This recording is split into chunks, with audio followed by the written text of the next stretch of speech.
On the 22nd of February 2022, the Russians launched an attack on Ukraine. They used 2,100 tanks in order to do this, and it was intended to be a 4-day war.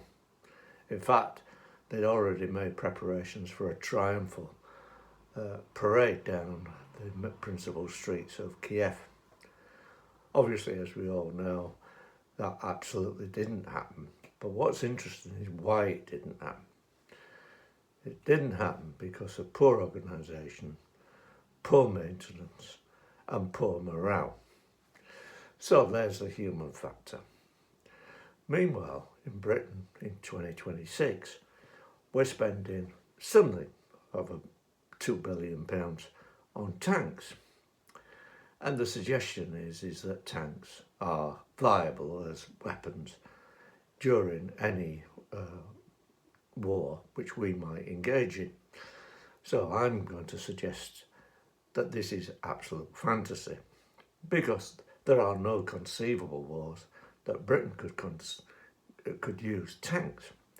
In fact, there's two things which I would want to ask. First of all, who's the enemy, which is almost impossible to summarise. But secondly, let's imagine that the enemy isn't Wales or Scotland. That means that we have to transport them across the sea, and we would have to take a significant number of tanks and all the maintenance crews and all the spare parts and all the ammunition as well. And then obviously when you arrive at wherever you're going, you have to offload. British tanks are a waste of money. But my suggestion is that tanks full stop are a waste of money.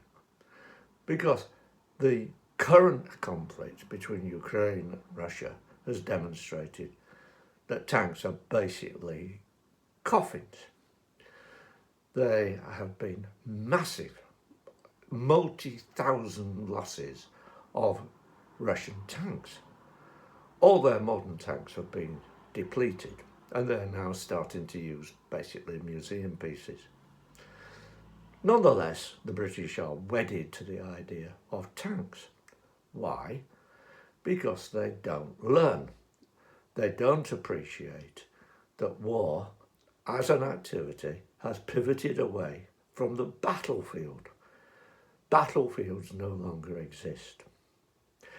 There is one caveat to that, of course, and that is the colonial wars which Israel is currently engaging in, because they are attacking South Lebanon, the West Bank and Gaza, and they're using tanks, and they're using tanks very successfully.